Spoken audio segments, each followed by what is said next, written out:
नांदणी जिल्हा परिषद मतदारसंघामध्ये राष्ट्रीय शाहू विकास आघाडीच्या उमेदवारांना निवडून आणण्यात आला तर ज्यांचा मोलाचा वाटा आहे असं म्हणावं लागेल. जे नांदणीचे सागर शंभू शेट्टे आहेत, एकेकाळी स्वाभिमानीचे कट्टर कार्यकर्ते असणारे, निवडणुकीच्या काही दिवसापूर्वीच त्यांनी आमदार डॉक्टर राजेंद्र पाटील यड्रावकरांच्या राष्ट्रीय शाहू विकास आघाडीत प्रवेश केला आणि या नांदणीमधून राष्ट्रीय शाहू विकास आघाडीच्या उमेदवारांना त्यांनी चांगल्या भरघोस मताधिक्यानं निवडून आणलेला आहे. आपल्यासोबत सागर शंभू शेट्टे आहेत. काय सांगाल, आज राष्ट्रीय शाहू विकास आघाडीचे उमेदवार आपल्या मतदारसंघातून विजय होतात, स्वाभिमानीचा बालेकिल्ला आणि तिथं आता राष्ट्रीय शाहू विकास आघाडीचे उमेदवार विजय होतात, काय सांगाल?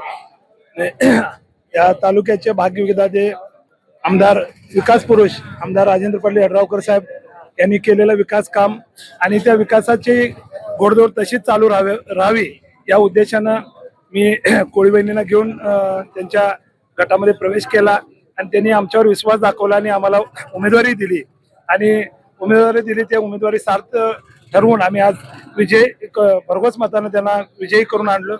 याच्यामध्ये सर्व श्रेय हे आमदार राजेंद्र पाटील यड्रावकर साहेब आणि त्यांचे सर्व कार्यकर्ते आणि माझ्यासोबत आलेले सर्व कार्यकर्त्यांनी रात्रीचा दिवस करून प्रचार यंत्रणांमध्ये काम केलं.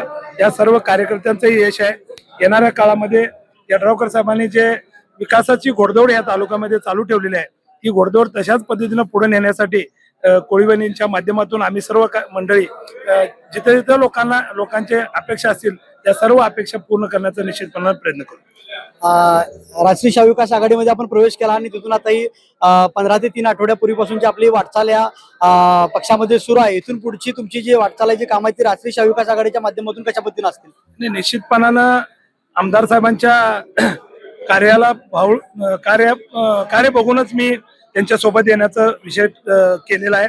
त्यामुळे येणाऱ्या काळामध्ये सर्व निवडणुका असतील किंवा पुढचे सर्व राजकीय वाटचाल असेल ते आमदार राजेंद्र पाटील यड्रावकर साहेबांच्या नेतृत्वाखाली इथून पुढे सक्षमपणाने आम्ही काम करत आहोत. बाळ, फ्रीज मधून श्रीखंड काढ ना. आम्ही पूर्वी घरीच बनवायचो श्रीखंड, त्याची चवच वेगळी होती. आता काय सगळं रेडीमेड. आजी, हे श्रीखंड खाऊन बघ. आज तुझ्या आईनं घरीच बनवलं की काय?